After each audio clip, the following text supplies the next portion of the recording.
She appears to be ready to go.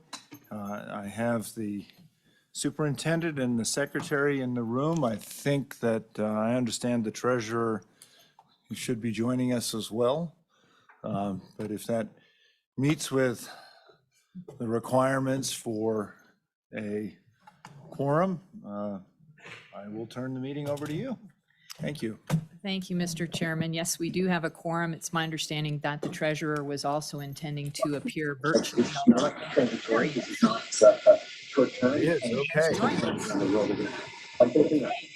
So this has been noticed as a special meeting for the State Loan and Investment Board and a special meeting for the State Board of Land Commissioners. With respect to the State Loan and Investment Board, we do have one item. It's under Policy Matters C1, which is to consider adoption of emergency rules for State Loan and Investment Board Chapter 42, Local Government Project ARPA grants, and to consider authorizing the Office of State Lands and Investments to proceed with the regular rulemaking process for Chapter 42. The proposed draft Chapter 42 rules govern the Local Government Project ARPA grant program, which was created during the 2022 budget session of the Wyoming Legislature. The legislation appropriated to the board $50 million from the State and Local Fiscal Recovery Fund for local government support projects. The appropriation is for administrative costs, merit-based allocations of competitive grant funding to cities, counties, and tribal governments to address the COVID-19 public health emergency or its negative economic impacts. And we note that applications for eligible water and wastewater projects are to receive a lower priority in this program than other applications.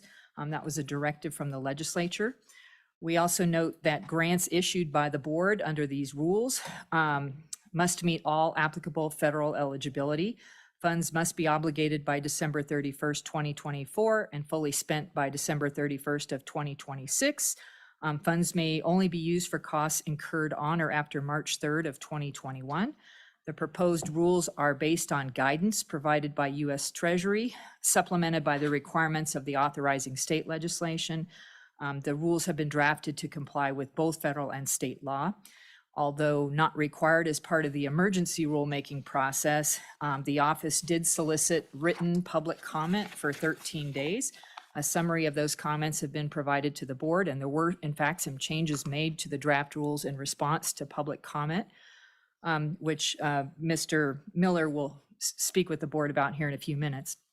But in order for the board to award grant funding in accordance with Chapter 42 in a timely manner and allow for the administration of the program, we believe emergency rules must be adopted. And then for the long-term administration of the program, we believe that the regular rulemaking process must also occur to adopt the Local Government Project ARPA grant program requirements.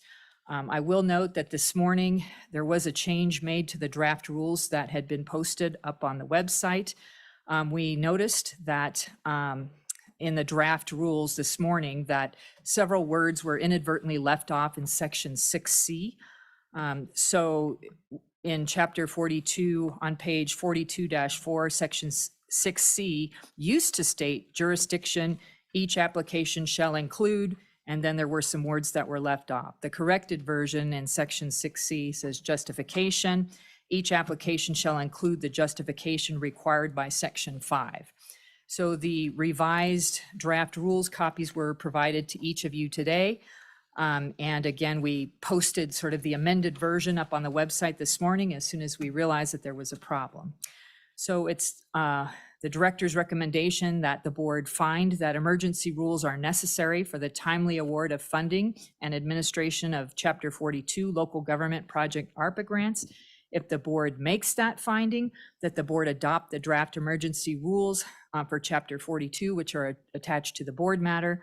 And we are also asking that the board authorize the Office of State Lands and Investments to begin the regular rulemaking process with the draft rules for Chapter 42. And so, Mr. Chairman, at this time, I would yield the floor to Patrick Miller. He's the Assistant Attorney General with the Attorney General's Office, who's been helping with these rules, and he would be happy to take the board through them. Thank you, Mr. Miller. Thank you, Mr. Chairman. These rules are quite similar to the others that were passed, so here I will just highlight the differences between this program and the two programs that the board has previously put into rule. First, this is a $50 million appropriation for this program, and the eligible applicants are local government entities, that is cities, towns, counties, and tribal councils per the appropriation. And then based on some comments that we received from the County Commissioners Association and a couple of other comments, we have added to Section 4, subsection B, which states that entities eligible under subsection A, so cities, towns, counties, and tribal councils that are members of a joint powers board may submit applications for projects to improve assets of the joint powers board. So for those entities that are eligible under the appropriation and are members of joint powers boards, we have adjusted the rules to include applications that will benefit the Joint Powers Board. So it's not just limited to assets that are owned by eligible entities. It's assets that are owned by Joint Powers Boards that have an eligible entity as a part of the board. And so we've made that change in response to comments and to try to cover some of those situations where the local government that is an eligible applicant tends to do most of their projects through joint powers boards. That is really the main difference in Section 4 from some of the other projects some of the other programs. And then as we move on, for the ARPA eligibility justification in Section 5, there are three main types of projects. And under this appropriation, if it's eligible under ARPA, the board can fund it through this program. And so those three types of projects are capital projects, which include a detailed eligibility justification that is lifted from the federal guidance on this. There are non-capital projects, which would be certain kinds of relief programs run through cities and towns, rental assistance, et cetera, as long as those are tied back to a direct and proportionate response to COVID-19. Those will be eligible under this program, and so there is a separate justification for those. And then finally, water projects. Water projects are by far the easiest projects to fund under ARPA. If they would normally qualify for a state revolving fund program, they would be eligible under ARPA. And when we get to the prioritization section, I will explain that those are deprioritized, but they are still eligible under this program. They're just given a lower priority than the non-water projects because there is a separate water project program. The application procedure will run the same as the rest. The board will, through the office, post an open application period where the public can apply. They can download an application from the office's website, fill it out, and return it within the application window. And then the board will, at that point, when they see how many applications are up for consideration and how long review will take, the board can call a meeting to consider all of those applications. If the board does not award all of the funding in the first round of application, the board has the authority to open up a second round of application and consideration. And there are the procedures in here for the office notifying applicants if they need to provide additional information or anything along those lines. The ineligible projects expenses section in Section 7 is the same for the most part, and then I believe it's completely the same, but in Section 8, the evaluation criteria is the main difference in these sets of rules. And so the board will be considering factors such as whether this is an appropriate use of ARPA funds, is this something that is going to bring benefit to the community, and then other features such as if the applicant is a water or sewer project, whether there are other non-water or sewer projects that should be prioritized. So the board will consider those broad factors. To assist the board, the office will compute a score. The score is advisory. The board has complete discretion over which projects are funded and which are not, but the office will provide a prioritization list based on the scores. And those factors were intended to be as broad as possible to cover the variety of different types of projects that could come before the board. And so we look at things like the office will look at population, average median household income, unemployment rate, And then even though a match is not required under this program, applicants that do provide a match will receive an increased priority score under this particular matrix. And then factors such as whether this project will eliminate non-compliance with regulations and whether this will promote economic development. We have a score based on whether the project promotes or achieves the regionalization of services, systems, or jurisdictions. And that's not limited to water projects. That can be solid waste funding, et cetera. So if services are being regionalized, that would lead to an increased priority under the office's scoring system. We also have points awarded based on the applicant's ability to continue the program beyond the ARPA funding window. So for capital assets, if the applicant has a maintenance policy and plan in place to continue to maintain the asset after the duration of ARPA funding, they would receive priority points. And then for non-capital programs, if the applicant has a plan in place, whether that's a revenue source or some other way to maintain the program beyond the window for the use of ARPA funds.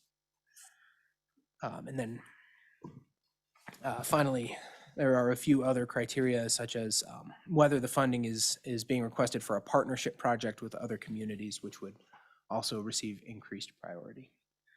The fund disbursement and administration, the reporting requirements, and the audits are all the same as is board consideration. And the office did receive, I believe, 4 comments on this, and we have attempted to respond to all of them. I believe the board has provided, or the office has provided to the board its responses to all comments, but I would stand if the board has any additional questions. Thank you, Mr. Miller. Let me go to the board. And on the screen first, auditor, or I see treasurer. Treasurer, your question. Yeah, thank you, Mr. Chairman. I guess I have a question about the preference given to people who have matches. I feel a lot more comfortable if that was, for like a percentage of the funds, the first 10 million or something. The problem that I could see if you have a preference for matches, there are some communities that can provide matches and other communities that can't. And we may get into a situation where the richer communities continue to be rich and the poorer communities continue to have poor facilities. I'd feel a lot more comfortable if we said that 20% of the total funds are subject to a preferential treatment with matches. I don't know if there's anything in that or not, but it's something that we really need to, I think, consider. I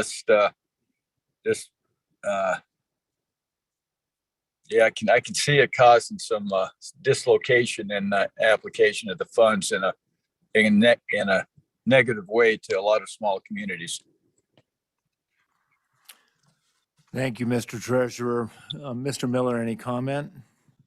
Mr. Chairman, Mr. Treasurer, I'm having a difficult time thinking of how we would get that into the rules. However, I would note that because this score is merely advisory to the board certainly has the discretion and the ability to take into account factors like that. And so, in my opinion, encouraging a match helps the fund go further, because when communities put in their own money, that reduces the drain on the fund, and there's more ARPA money to go around, and there are more projects that will be able to be funded. But if there are those exceptional circumstances, the board certainly has discretion under these rules as drafted to take that into account and to prioritize projects that it feels are deserving. Thank you, Mr. Miller. Is that a hand up, Mr. Treasurer, for a follow-up, or? I guess the follow would be a comment that I had thought we didn't have any discretion, but I feel a lot more comfortable with the explanation that there is some discretion in certain circumstances. Perfect. Thank you. Thank you. Madam Auditor, any questions or comments? No questions, Mr. Chairman. Okay. Mr. Secretary. Thank you, Mr. Chairman. With regard to under evaluation criteria, B Romanet 2. Well, B as a whole, we talk about population, medium household income, unemployment rates. Any consideration given to assessed valuation of a county if they were an applicant? And it kind of goes to the treasurer's point about kind of matching things up based on the ability or the relative wealth of different governmental entities. And so I don't think that's really subsumed in the median household income underlying statistics, but just wanted to bring that up for discussion. Mr. Miller. Mr. Chairman, Mr. Secretary, we did not include that in this scoring matrix. I do believe that the Department of Revenue keeps that information on assessed valuation, and it could potentially be incorporated. I don't have any language drafted to that effect. And then one quick follow-up Yep, while I'm. please. And then just for the board's consideration, under section 8 also, we have, I think it's B Romanet 12, we assign points for if a project promotes economic development. And I had asked this question the other day. When it comes to giving points for the number of mills imposed by an applicant under Romanet 16, we talk about whether or not, how many mills that they have imposed. And we also talked about imposing an optional sales tax under 3915-204 A Romanet 1 and 3. And those two are the sales tax for one's for general revenue and the other is for specific purpose.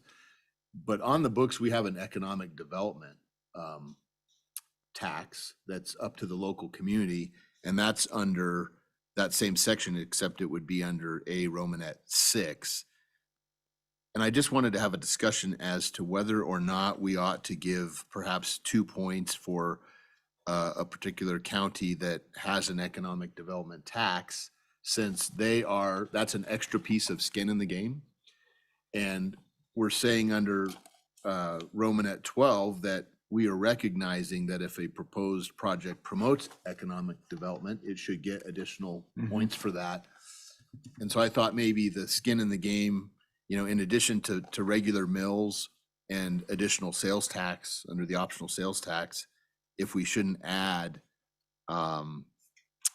2 points if they have imposed an optional sales tax under 3915-204 A Romanet 6. 6 is the economic development. So it'd be simple language. We would just add that statutory reference. Mr. Miller. Mr. Chairman, Mr. Secretary, yes, and I do have that language already drafted. If it comes to a motion, I'd be happy to read that in whenever, but I would allow the board to. Perfect. Thank you. Comments on the treasurer's suggestions? Not treasurer, the secretary, sorry.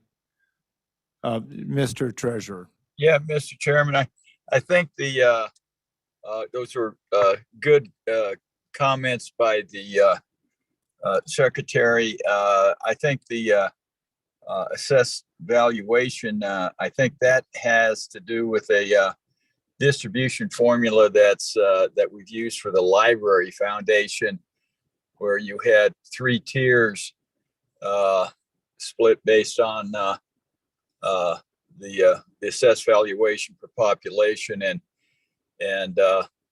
the poorest counties, I think, got a 3-to-1 split, and the richest counties got a 1-to-1 match. So it was I think it was in conjunction with that library formula, if I recall.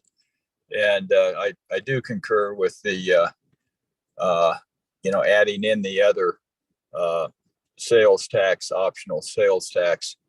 It makes sense to do that. I concur with that, Mr. Chairman. Okay, thank you, Mr. Treasurer. Other comments? Okay, I hear none. Mr. Secretary, I'll come back to you on that suggestion, but let me beforehand ask the superintendent if he has any Any comments or questions? Okay. Mr. Secretary, let's just, I can't really track, Mr. Bump, what we have. Is there anyone that wants to speak to this? Mr. Chairman, there are currently no hands raised. Okay. Mr. Secretary. Thank you, Mr. Chairman. I would make a motion to amend, it's on page 42-9 on my set here, Section 8, evaluation criteria, subsection B, Romanet 16, and it's under A, I believe, to add in a reference to Wyoming Statute 3915-204A6. And I believe Mr. Miller has drafted some language to Okay. make that perfect. Mr. Miller, if you would go ahead and read that language. Thank you, Mr. Chairman. Mr. Secretary, if you're amenable to it, I would suggest adding this language in as a separate subsection or subparagraph C, and then we'll just bump C down. And so the language that I would propose would be applicants that impose the economic development tax authorized under Wyoming Statute Section 3915-204A6 shall receive an additional 2 points under this paragraph. And so that would be a subsection or a subparagraph C, and then we would bump C down. So moved. I like that. Okay, very good. It's been moved. Is there a second? It's been seconded by the superintendent. Is there any discussion on the amendment? Hearing none, all in favor signify by saying aye. Aye. Thumbs up. That is unanimous. All right, thank you. Is there further discussion on the rules? Further discussion? If not, I'd entertain a motion. And these are emergency rules. No.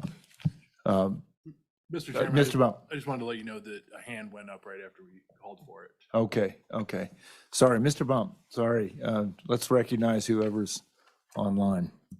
Mr. Chairman, Dave Kinski. Senator Kinski. Good afternoon, Governor, members of the board. Thank you for the opportunity. Can you hear me okay? We can. So I just wanted to seek a point of clarification. It was my comment originally that the rules said the asset had to be owned exclusively by a city, town, or county. And I noted that we have joint powers boards up here for various purposes as well as across the state. I still have concerns raised by some of my constituents that it's not clear whether a joint powers board is eligible if one of the constituent members is an eligible entity, that is a city, town, or county, but one or more additional joint powers board members are not eligible entities. And I wonder if Mr. Miller might be able to offer some insight on what the intention is and what's been drafted so far. And if the question's not clear, let me know and I'll try it again. Thank you, Senator. And I think Mr. Miller is prepped to respond to that. So. Thank you, Mr. Chairman, Senator Kinski. We have also amended what is now Section 4, subsection C, Romanet 2, which says that for capital projects, the applicant must own the project or be a member of a joint powers board that owns the project. And so if a joint powers board has any eligible applicant as a member, even if the other members of the joint powers board are not eligible, that would be covered under this Romanet as long as the applicant itself is an eligible entity. So if a joint powers board has one eligible member, that member can apply to improve assets owned by the joint powers board as a whole. Thank you. That's the clarification that I think my folks needed and wanted. There was enough ambiguity in there to cause some concern, and I'm glad to have the opportunity to dial in and clarify that. Thank you, Governor. Thank you, members of the board. Appreciate all your efforts as well as those of the Slib staff. Thank you, Senator Kinski. Mr. Chairman? Mr. Treasurer. Yeah, I guess that brings up maybe some clarification on, I know there was a business council application for I think a healthcare facility or senior living facility in Lyman, I believe. And I didn't know whether or not they could go through a joint powers board or a political subdivision and qualify for that. Because I'm trying to get some clarification, I guess, on that. Does the joint powers board or the other approved entity have to actually own it, or can they just sponsor the ownership? Thank you, Mr. Treasurer. Mr. Miller. Thank you, Mr. Chairman, Mr. Treasurer. I will have to brush up on my joint powers board law, but I'm not entirely certain that a privately owned healthcare facility like that could enter into a joint powers board arrangement. I do believe, however, that that particular facility would be better suited to apply under this board's HHS rules, which is open Okay. to privately owned facilities. Okay, thank you, Mr. Chairman. Thank you, Mr. Treasurer. Further comments, questions? Mr. Bump, is that still Senator Kinski's hand up there? Thank you, Governor. I've got an active text phone going here. Oh, okay. So assuming a joint powers board that has one eligible applicant, eligible member and another not, would the applicant be, for instance, the city that is a member of the JPB, or could the JPB itself be the applicant? Mr. Miller. What's the pleasure of the board? Mr. Chairman, Senator Kinski, in that case, the city would be the applicant, but even if the facility was owned by the Joint Powers Board, it would still be eligible under the rules. So the Okay. applicant would be the city, because that's the eligible entity, and those are the entities that are eligible under the appropriation. But the asset could be wholly owned by the JPB. All right, thank you. Thank you again. Thanks. Further comments, questions, considerations? Hearing none, I would entertain a motion to adopt the emergency rules for Chapter 42, Local Government Project and ARPA grants. Mr. Chairman, Mr. Secretary. I would move that we find that emergency rules are necessary for the timely award of funding and administration of the Chapter 42 Local Government Project ARPA grants.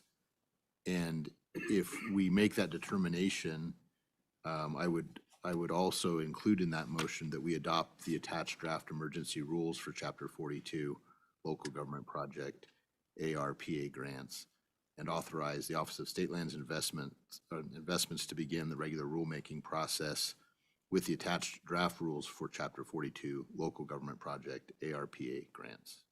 Thank you, Mr. Secretary, for that motion. Is there support for the motion? Mr. Chairman, I'll second it. Thank you, Mr. Superintendent. The motion has been made and seconded. The motion's in three parts, as you heard the Secretary enumerate them.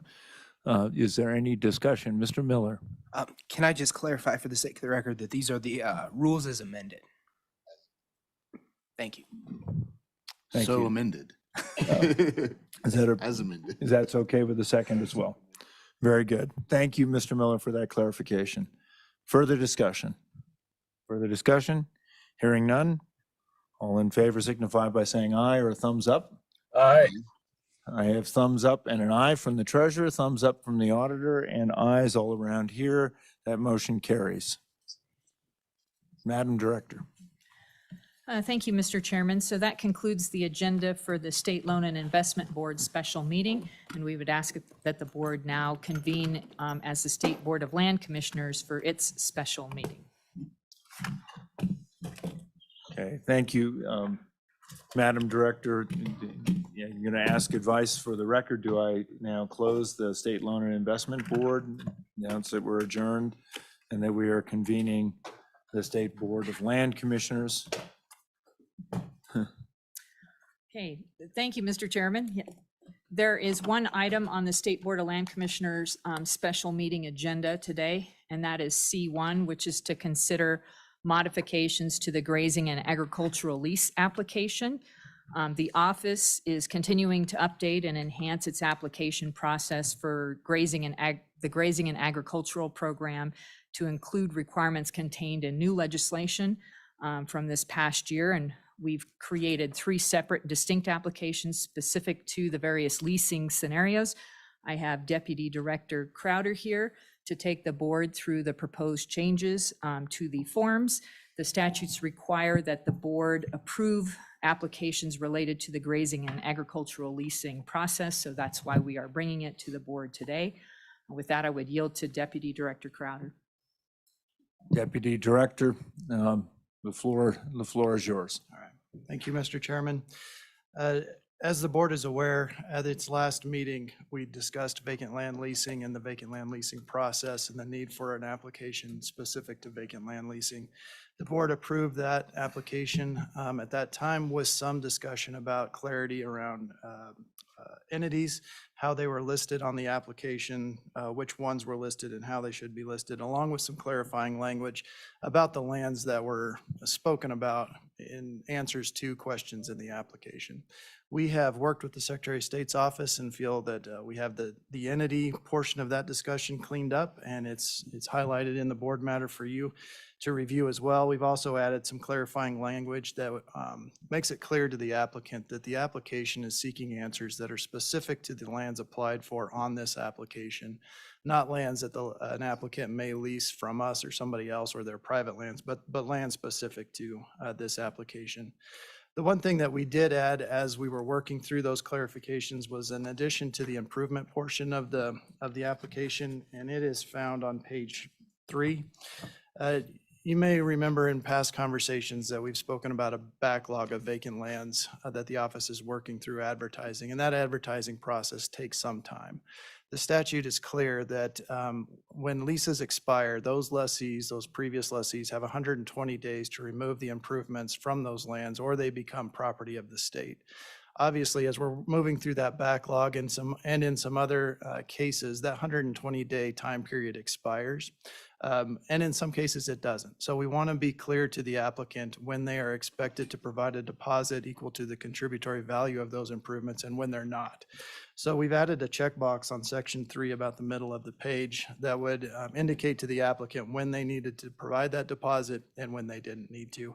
That's a net new change to this application, and so we wanted to provide it to the board again for consideration. Otherwise, this application for vacant lands is exactly as you saw it with those clarifying points. Mr. Chairman, as we discussed at that meeting as well, we felt it important to provide greater clarity in this process and break up the 3 leasing scenarios that we have for grazing and agricultural leases. Those are vacant land leasing, the lease renewal process, and if somebody wants to place a conflicting bid, the conflicting lease application process. Each one of those scenarios is unique. Each one of those needs a separate set of questions, or at least pointed perception or perspective from the applicant back to the board and back to the office when we review it, so that we can ensure that the questions asked meet the statutory requirements, as the director mentioned, meet the land management requirements that the office has, and can help us aid in future land management activities going forward in these applications. So we have split them out into 3 separate applications. The last 2 here are the conflicting lease application and the lease renewal. We've tried to be as consistent as possible where we could, meaning that we've taken the questions and the clarifications that we did in the vacant land leasing application, pulled them over into these other 2. We also wanted to be clear about the improvements. That really does seem to be a point of confusion currently in our application process. So we spent a lot of time working on the improvement piece and understanding where clarifications can be placed there, and how to ask these questions of applicants so the answers coming back are something that are appropriate. So in the first application, the lease renewal application, we do ask the applicants to provide a list of the improvements that are on these parcels, what they are, where they are, and their estimated contributory value. Obviously, the contributory value is not the market value of that improvement or the replacement value, but it is defined in the statute as the increased value of the property when the improvements are considered. Really, the lessee in this application process is the best one to tell us that. And we use that information going forward if this lease were to receive a conflicting application later, if the board were to ever sell this parcel and a new owner comes into play, they have to compensate the existing owner of those improvements, the contributory value. But we use this as kind of a place to start. Obviously, it's not the value that we use in those processes, but if we don't have a place to start, we're kind of flying blind, and it helps us expedite those processes later in our management cycle. What's also important to note is that in the old application, we were a little vague in payment requirements. So we wanted to make sure that the applicant in the lease renewal sense understood exactly what they needed to pay. And in this situation, in the lease renewal piece, where we clarified that the application must be accompanied with the first year's annual rental and the required application fee, and that comes straight from the statute. But we wanted to make sure that was clear. Sometimes lessees do not provide us with the annual rental, and we're forced to consider them vacant if they don't provide that to us in the time required by the statute. And sometimes they don't provide the application fee. So we wanted to be very clear in what's required here. The other addition that we've added is on page 4 of that application. It's section 10, and it's very specific to conflicting lease applications and when we receive them. So as the board is aware, we have a 120-day process for a lease renewal situation in our office. We mail out notices 120 days before the expiration date of the lease. We also accept conflicting bids in that 120-day time period, and specifically, it's at the beginning of that 120-day time period. Often, I would say 80 to maybe 90% of the time, we will receive a conflicting application before we receive this renewal application back. And so this application is sitting on the lessee's desk or wherever, waiting to be submitted to the office because they have 120 days roughly to submit that. When we receive conflicting applications, we provide notice to the lessee that we have received it. We provide them a time period in which to respond. We provide them the bid amount and ask them if they wish to exercise their preferred right to match that bid. That's done through 3 or 4 different letter correspondences. And what we wanted to do is provide an option if this application is sitting on their desk when they receive that first initial notification letter of a conflicting application, that they can just simply put it on their application and submit it back, rather than responding to a letter as well as submitting the application. And then we reduce the amount of paperwork going back and forth. So we're clear, and we're purposed in section 10 and section 9 of this application that if you have a conflicting application, go to section 10. If you don't have a conflicting application, stay in section 9. The other thing that we've added in section 10 is that we've had some questions here recently if the lessee is actually eligible to exercise their preferred right to match the bid. And so we'd like that lessee to attest and to confirm to us that they are eligible, that they have met all the requirements to be eligible for that preferred right. And we ask them to check those boxes to ensure that that's true. Obviously, we will verify those boxes, but at least it allows the lessee to attest to us that they are. Mr. Chairman, we've also added some clarifying language as to who to make the checks payable to and where to send those checks and things like that really weren't too clear on the previous application.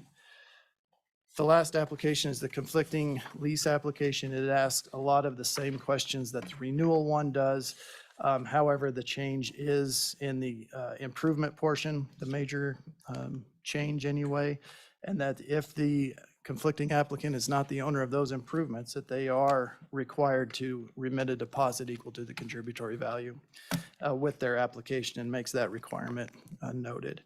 In the payment requirements as well, we added a portion where they can clearly see, and the office will populate this information on applications specific to each lease, what the minimum bid is and what the maximum bid is. As the board's aware, the legislature has given a maximum for conflicting bid applications.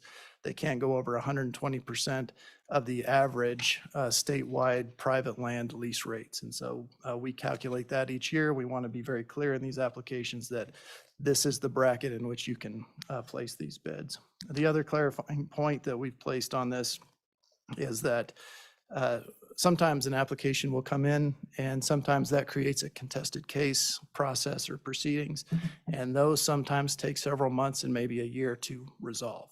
A lot of folks have a lot of money tied up in these conflicting lease applications, and they ask us when they'll get that money back. And we're very clear to tell them that the money that they remit with these applications remains held by the office until there's some resolution of the application, if it's approved or if it's not denied or withdrawn. But that they have the expectation here that their money will be held throughout the whole process, and only if they ask for a refund of those monies will we return them. And a refund means that they're no longer in the process, that they have taken their applications out of consideration. Another addition from the old application is that we didn't have a clear indication to these conflicting applicants that they needed to remit that deposit for improvements, and we've made sure that that's clear here. So, Mr. Chairman, that is a long-winded review of the new applications. I'm happy to answer any questions. Thank you, Deputy Director, and I want to applaud the work and thought that has gone into it.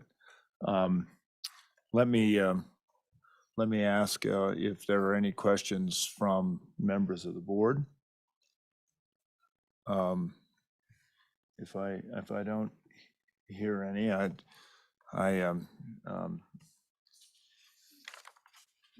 Deputy Director, I guess I'm thinking there's a lot of good insight and thought that has gone into this. I'm trying to remember, it's been a while because I think we've been filling these out for a long time, and I remember basically a form coming to us, and then we filled out the appropriate portions and sent them back with a check.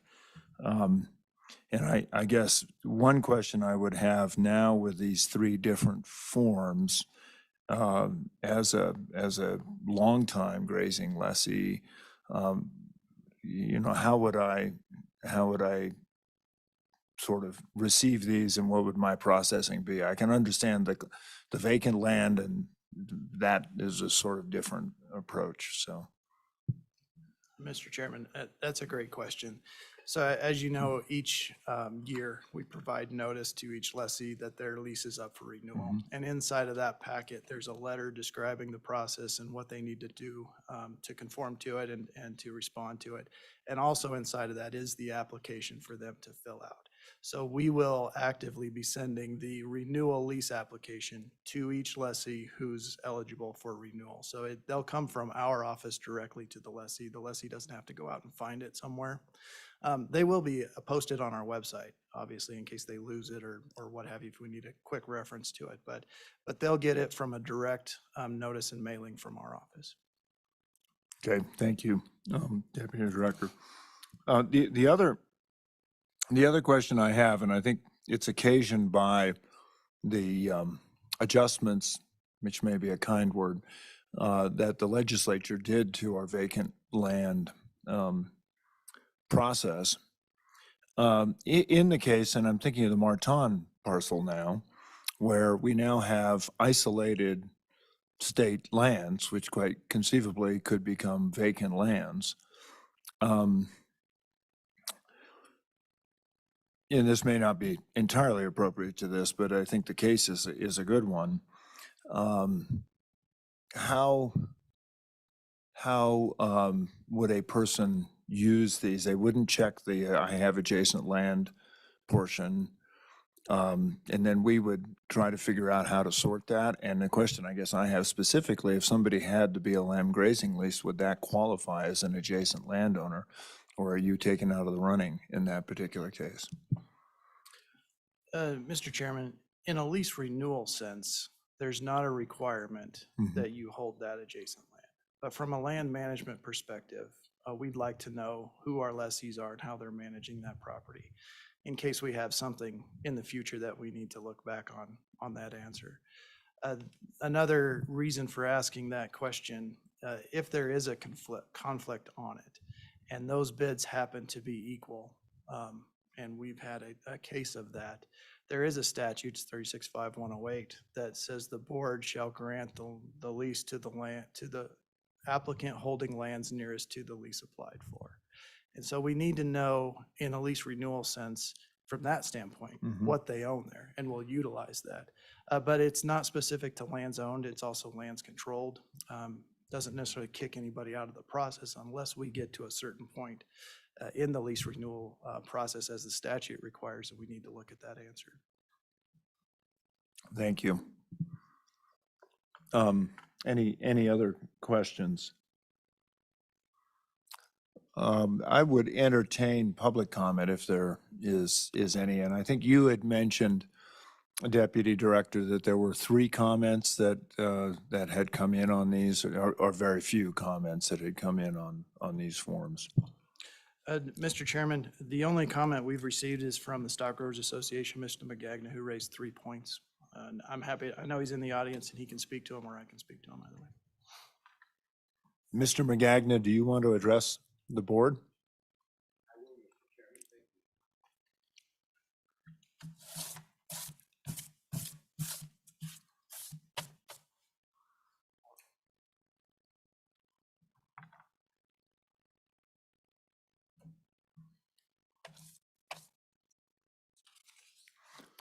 Thank you, Mr. Chairman, members of the board, and I'd like to begin by complimenting the Office of State Lands for undertaking this effort. I think there's a lot to be gained by separating this into 3 different applications to provide some clarification, and I think that's good. Having said that, we have some serious concerns with 2 of those. The one having to do with vacant lands, I think, is generally appropriate.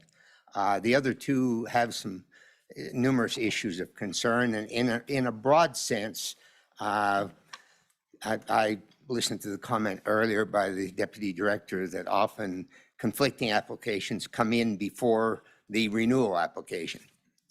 That may be, but I think we want to encourage people to submit their renewal applications in a more timely manner.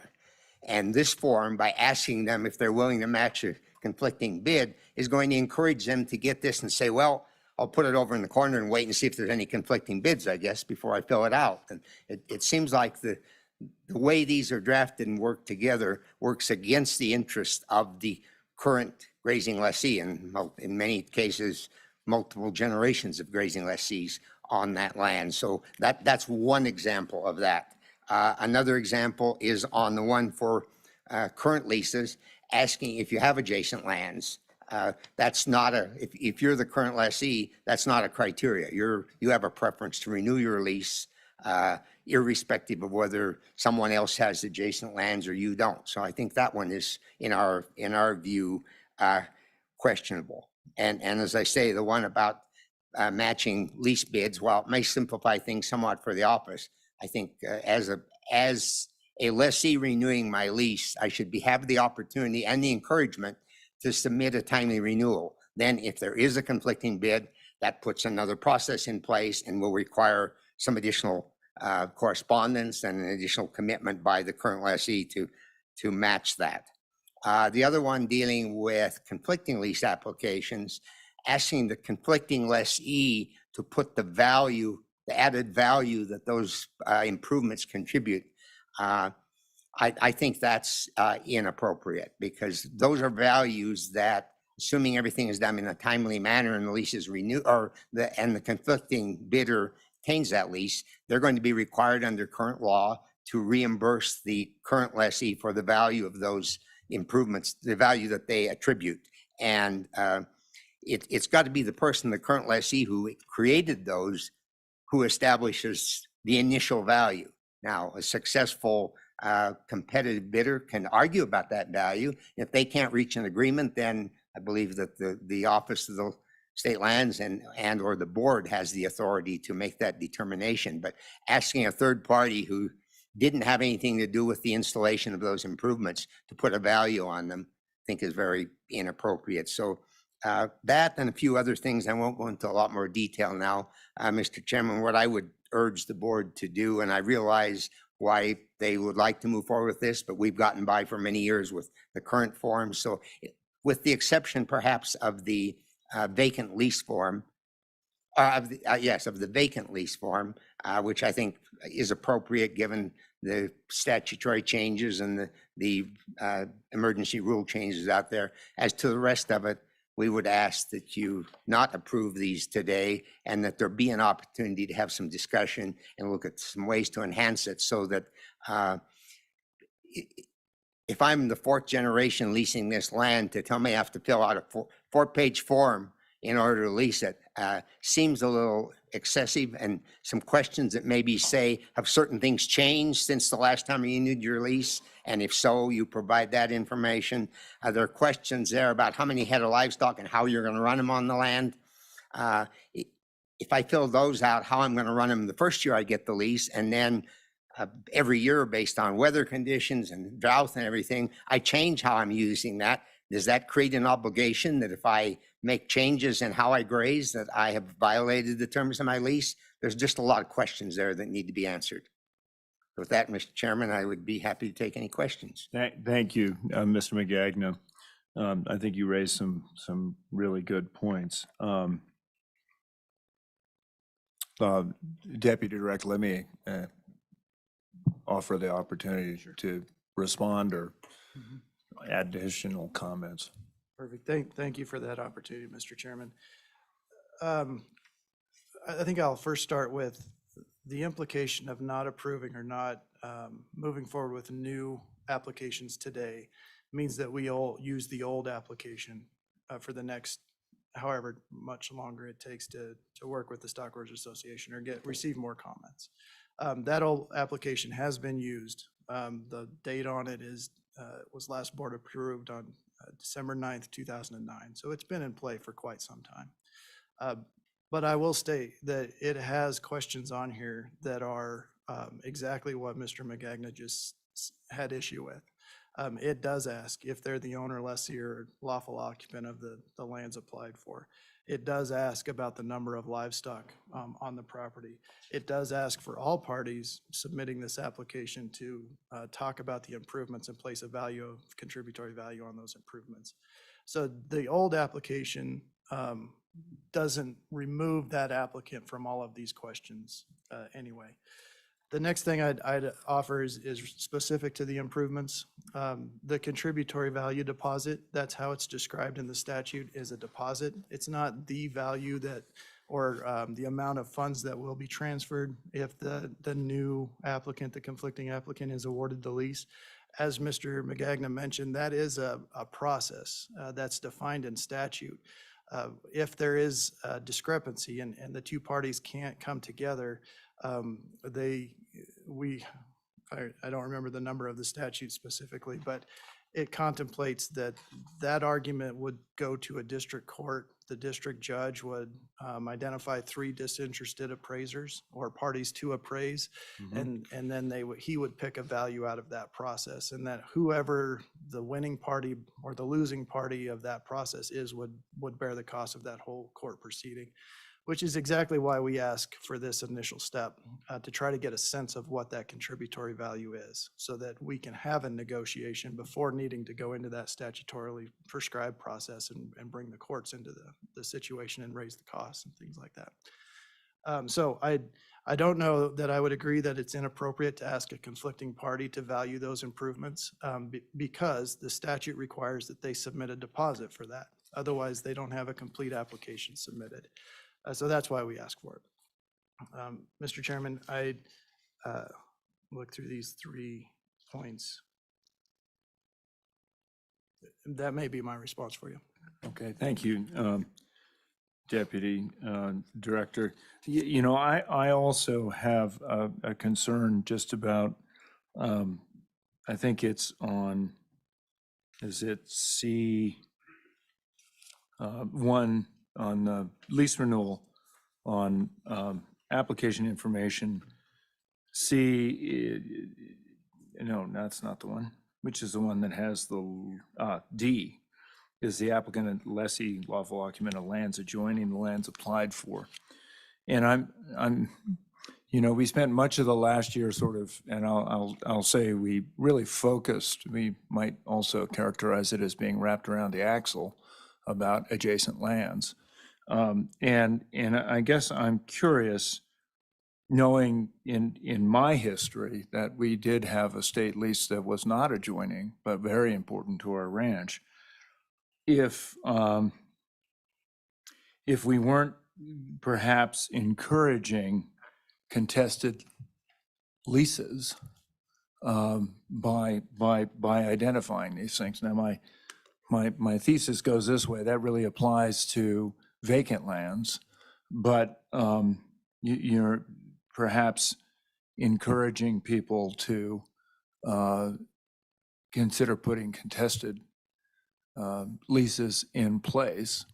And I'm just curious about, being extra, I think we all extra watchful about our neighboring lands, and if they don't put their leases in on a timely basis and the vacancy and so on and so forth. I'm just curious if you think there's any particular problem, because I do think Mr. McGagna's point about it's an existing lease and whether it's adjacent or not is somewhat immaterial for a lease renewal.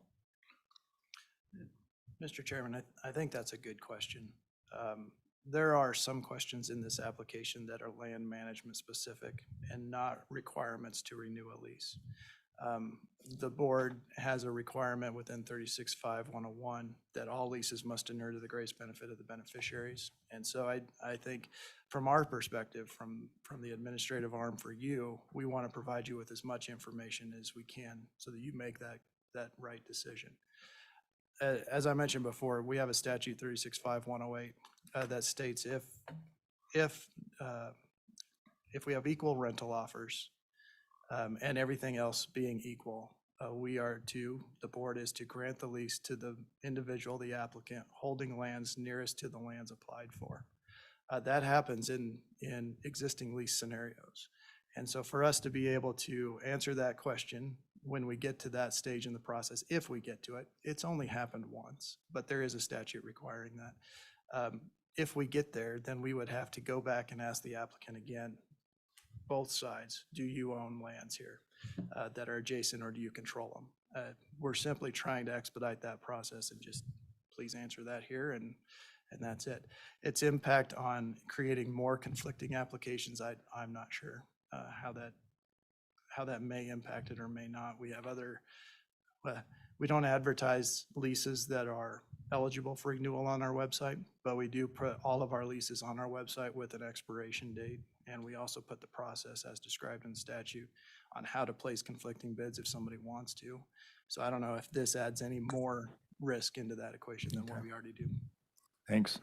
And then just for my information, Deputy, we send out kind of on a quarterly or monthly basis what the renewals are. We don't batch them annually necessarily, do we? Mr. Chairman, they are annual. We split them up into 3 separate groups, the 1-, 2-, and 3-, but that only happens once a year. So I guess the question I am getting at is, do you see any particular problem with holding back on, I guess, matters B and C, just to have a little more eyes on and maybe some refinement of these 2 forms? Mr. Chairman, great question. You're right. So the 1-, 3-, and 2- are split up with renewals starting in January 1st, February 1st, and March 1st, which means 120 days prior to that is when we start the renewal process, meaning we've got 3 separate months that we send out these letters. The only risk I see is that if we were to come to an agreement next month, then the 2- and 3- would have a different application process than the 1-, some version of that. Yeah, I mean, but functionally, you'd be probably handling them pretty much the same way. The material gathered off these forms would be different, though. I mean, marginally different. Yeah, somewhat different, you're right. The questions are asked in a little different light, hopefully in a more clarifying light. And so we would hope that the new applications provide better responses than what the old application would bring. Okay, thank you. Mr. McGagna, I didn't know if you had any further comments, or you've heard some of the discussion here. Mr. Chairman, not a lot. Certainly some valid points being made. I think that when you compare, excuse me, let's get back up here. But, comparing the current lease with the proposed new lease application forms,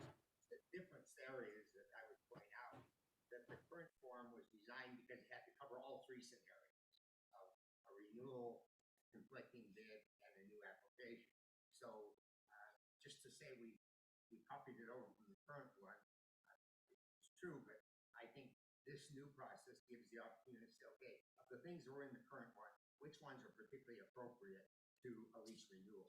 And maybe instead of asking for so many details, we can ask questions that are more garnered toward in certain areas. Have there been significant changes since the last time you renewed this lease? So provide that information. There have been then. And the whole idea in our mind is to encourage current lessees to be more timely and more prompt in submitting their renewals, so that that reduces the burden on the land office. And part of that is making that form for renewal. I think back often to the process we were able to design 2 years ago, the Binding Livestock Board designed for brand renewal. And they had something in some way comparable before, where renewing your brand or applying for a new brand was kind of the same process. They were able to work some things out with the industry where the renewal process was very much expedited. It provided for a time after the renewal date, you can still renew it if you've fallen behind with some penalties associated with that. I think that's something that would be done not in this form, but through regulations, but then would become a part of this form if that were done. So I just think there's ways to encourage people to timely renew their leases. They get this 120 days out, and not branch. I know where that goes. It's in the corner, and I'll get to it. Gee, it looks pretty complex. I don't have time to figure all those things out today. And pretty soon the day is coming on. That's why you as a board have been faced with many of these what became vacant leases. So I think that part needs to be addressed in the regulatory part, but then reflected in these rules. But under the current rules that the board is operating, I still think that the form could be modified to be more friendly toward existing lessees, while still providing every opportunity that the potential conflicting lease applicants are entitled to. Thank you. Mr. McGagnon, I also think you had suggested that the vacant land form was okay. But I believe it is, Mr. Chairman. Yeah, I don't see it, and I think that's probably the one that is most needed, not because there are going to be a lot of those, but because of the changes that were made in statute and now in regulation, that updating that one maybe has a little greater urgency. I mean, the other option is do them all together, but that one, I don't see at this point that we would have a significant concern with that one if the board proceeds to move forward. so my question then is that all three of these forms are somewhat related, and if we have two generations of forms and they're a little bit different, it could be confusing. As you state, the existing form really envisions all three scenarios in a way. Mr. Chairman, you're correct, and for that reason, I would say it would certainly make sense. While we're not objecting to what's in the vacant land form, it would make sense, I would say, if you're going to delay them all and be able to look at all of them and maintain where consistency among them is appropriate, maintain that consistency where differences based on different status of the applicant are appropriate, to be able to recognize those differences. Okay, and then, Mr. McGagnon, and I guess also Deputy Director, it seems to me 120 days means around August 1st, the notices have to go out. We have our meeting on August 4th. So this raises a couple of questions in my mind. One is, do you think that there's value in taking a little bit of time to see if there are some adjustments or clarifications? I mean, these are relatively recent and just more eyes on, not for months, but for a week or two. I mean, I understand it's Frontier Days. I understand it's summer, it's haying season, getting ready for fair, all of those kinds of things that make it a little bit difficult. But is it conceivable, I think, that, or that you would think that it would be possible to just have another look at this and have them ready for the 4th? That's question number one. And then second would be, if we're 4 days late in sending that notice are we going to be in violation? And that may be a question for Mr. Miller or Mr. Peters. So I just wondering. Refer to you in terms of the process. I think the 120 days would be September 1st, as I understand it. So they certainly don't, in my view, wouldn't have to go out on August 1st, but technically they would go out, at least be postmarked by September 1st. But as to whether 4 or 5 days is significant, I would not can answer that for you. Okay. And Mr. Chairman, I think Mr. McGagnon is correct. We start our process on August 1st to ensure that we meet the statutory deadlines. A few days later, I may have to go back and address the calendar or have the calendar address me to make sure that we're abiding by everything we need to with that. It is just to meet that statutory requirement.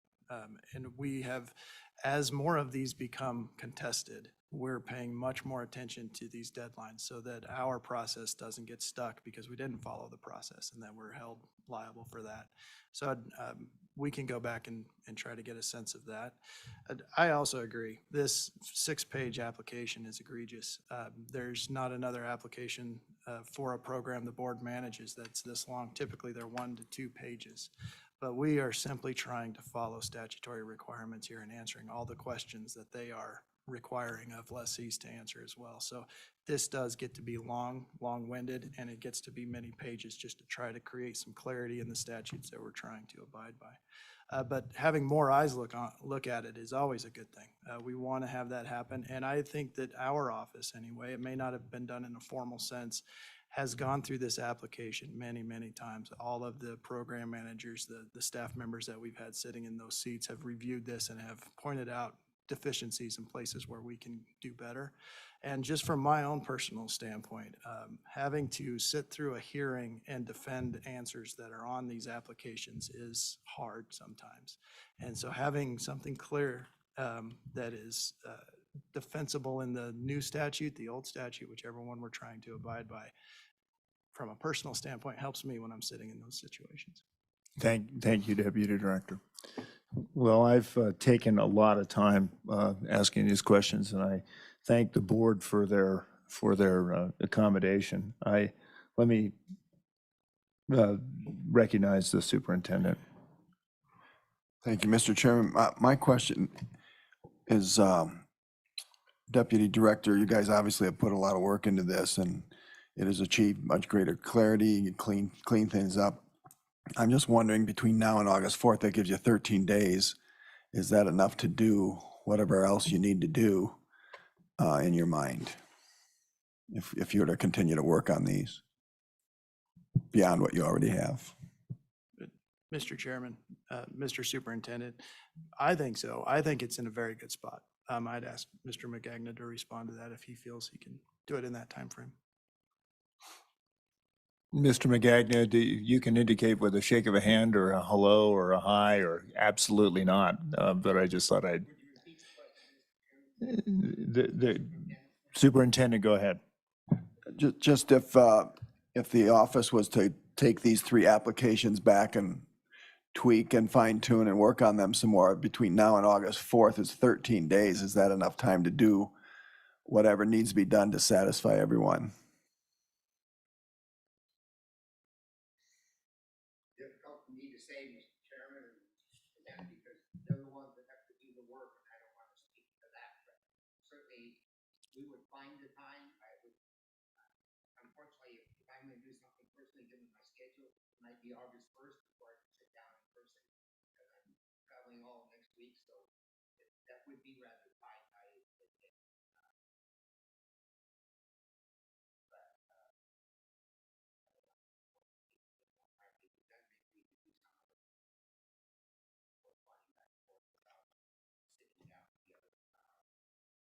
Ideally, it would be good to be able to get some broader input. I mean, it shouldn't just be based on what one individual, one organization has to offer. We're certainly willing to do our part, but it would be nice to have an opportunity to reach out a little bit further and have 30 days to do this as opposed to whatever this would be, 10 days. 13, I think is what the superintendent indicated. Let me ask Mr. Miller and Mr. Peters, are you, I mean, from point of view of public notice, time to process, those kinds of things, I think Deputy Director said he thought that we could possibly do it. I note that Mr. Miagnas indicated 2 or 3 things that, you know, each of these forms has. But I'm wondering if we're running into any particular challenges on deadlines or notice. Mr. Peters, and you know, my sense is that we would publish this and note the urgency of the forms. Mr. Chairman, the first timing requirement would be the requirement to compile all the board matters and present those board matters and the board books at least 5 days prior to the meeting. That's a rule-based requirement. The next meeting is a regularly scheduled meeting. It could be presented as a walk-in matter if we don't meet that required time frame. So I think we do have a little bit of flexibility in terms of the next meeting and when those applications may be amended to be presented to the board, if that's the board's pleasure. Thank But you. I believe the 5 days will be coming up probably next week. Yeah. Actually, can I have you come up just so we can have, thank you.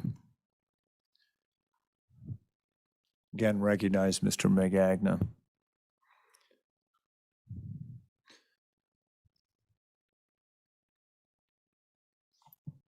Thank you, Mr. Chairman. Just thinking about this matter and the time frame, realizing that today is a special meeting, it was a regular meeting, would suggest that you might be willing to consider having a little more time to do this, and then mid to the latter part of August, but not too late, scheduling a special meeting. It would be rather short, but for the purpose of approving these forms. And thank you for that suggestion, Mr. McGagnon. We have a lot of special meetings, and I think more than any of my predecessors. Yeah. And I know we have a lot of work to do, and I think, you know, I very much appreciate it. And of course, it's the pleasure of the board, whether we even, you know, want to extend that. But I do think some good points have been made. I don't really see that we have major modifications completely throw out the whole methodology and bring it back and or anything of that order. I think it really seems to me like we're looking at tweaks within the form. And so that's kind of what I was trying to look at in terms of the timeline. And just noting that we got these fairly recently, that was part of the reason I was kind of trying to sit a bit of more time on this. But let me turn it over to the other members of the board. Mr. Superintendent, you were on the floor, but if you have anything more you want to say, please. Well, the deputy director thinks it can be done in 13 days. I don't understand the full process, but would Mr. McGagna, would you want him in on that process? You'd want his input? But he's suggesting more people should be in on it than just him, which potentially complicates the process and lengthens it. So I defer to the deputy's judgment. I think Mr. McGagna makes some good points, and I think everyone wants to get this right. Major kudos to the office for the work you guys have done on developing the 3 applications to bring greater clarity. I totally defer to your judgment as to whether you think you need more time or we go with this. Mr. Chairman, Mr. Superintendent, the time period is truncated, but we're benefited by technology as well. If we want more parties than just the Stock Growers Association, the ability to comment, we can absolutely post it on our website. We can push a gov delivery notice out, telling everybody we're doing this, and give them 4 or 5 days to respond, and then we can absorb their responses and move forward.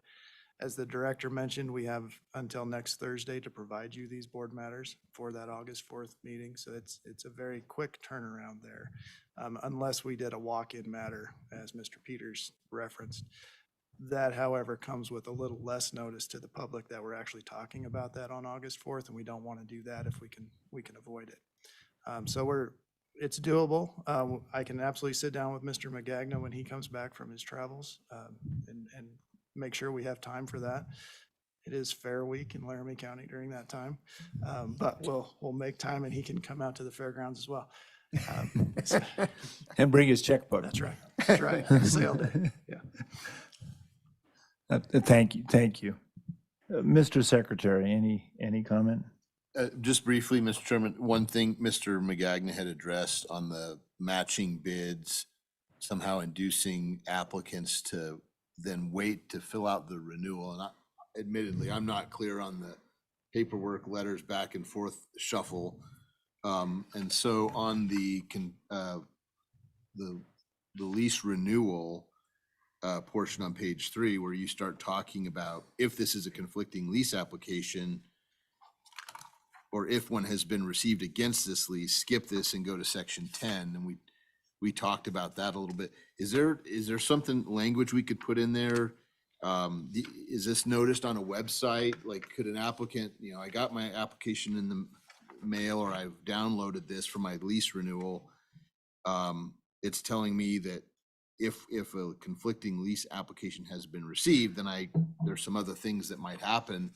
Can they go online, or is there some way we could reference them to a website or a phone number so that they'd say, oh, as of today, there is none? That doesn't mean I guess there couldn't be one a few days after that, or how do you solve the point that he made, helping the applicant for the lease renewal know sooner rather than later that there's a conflicting lease application?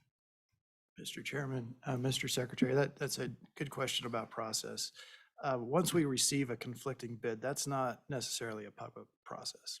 We don't advertise that. We don't put it on the website. We don't notice it anywhere. It's all public information. If somebody wants to ask, we'll present those records to them. But as soon as we get a conflicting application in, or let me restate that, once the conflicting application period expires, and it's for a period of 30 days, it's between 120 days and 90 days prior to the expiration of the lease. That's the conflicting application period, and that's the only time we can accept that, is that 30-day period.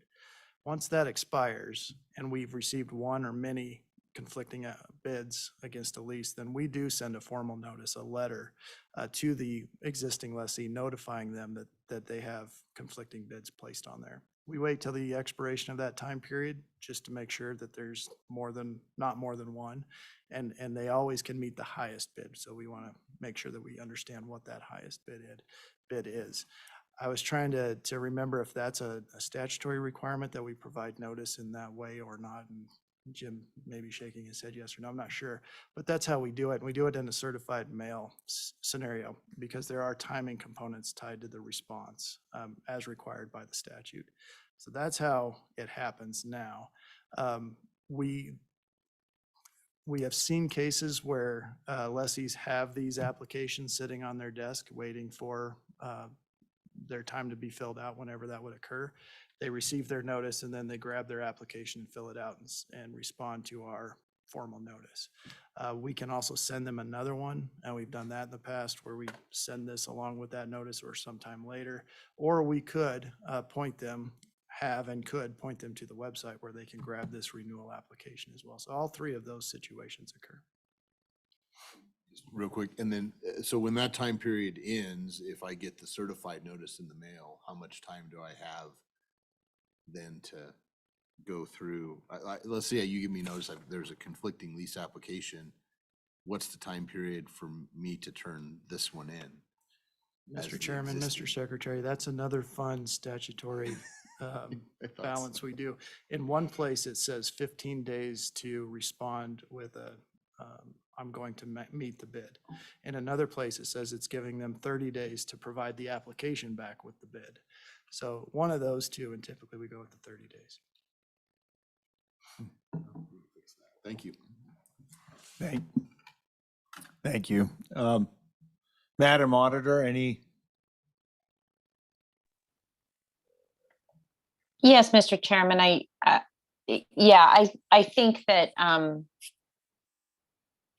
Mr. Magagna's comments are very relevant, and I think that today feels a little soon for this. And I do have maybe a few more questions about the process that the secretary was talking about. And overall, it sounds like we've added to the applications what needs to be added, and what is left to do is take a good look and see, is there anything that's on the new applications that was also on the old applications that we never really needed or is potentially misleading? So more just an effort of removal than adding anything additional.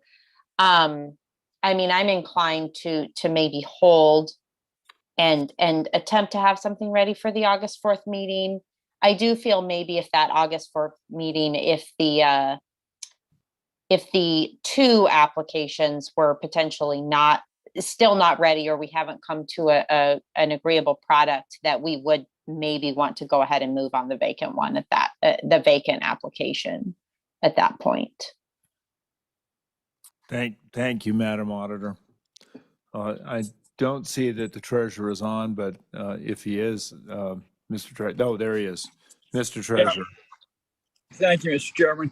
I guess the question I have is if somebody states on the application that they'll match a bid, is that public information to anybody else that might bid on this property? And I guess it would probably be on the next one if it isn't on this one. I think there's a lot of things that we need to look at. And I don't think that's a good idea. That gets a neighbor who wants to be a little bit of a, I guess, not a good neighbor, just bounce up the or anybody else just to bounce up the price of these things. So I'm for, I guess, extending it to the 4th, and I really don't see it an emergency. I'd even go a full 3 months or out to our fall meeting if we needed to. So I think it's going to take some time to get it done. Hope you get it done in a few days, but it wouldn't cause me any heartburn to extend it to the end of the year. Okay, thank you, Mr. Treasurer. Okay, no, I guess, Mr. Magagna, there were no questions for you per se. Okay, thank So you. thank you very much, members of the board. But I think we have a couple of things in front of us. We could obviously pass these as is. I think there's been some conversation about holding them up to the 4th and giving a little bit of chance for maybe a review, maybe some proofreading, and a more expansive circulation. From my standpoint, that might be valuable. Since these, I think you said 2009 is the last time they were modified. So that's a long time ago. So what is the pleasure of the board? And again, I want to recognize really the good work that Office of State Lands has done putting together these forms. So.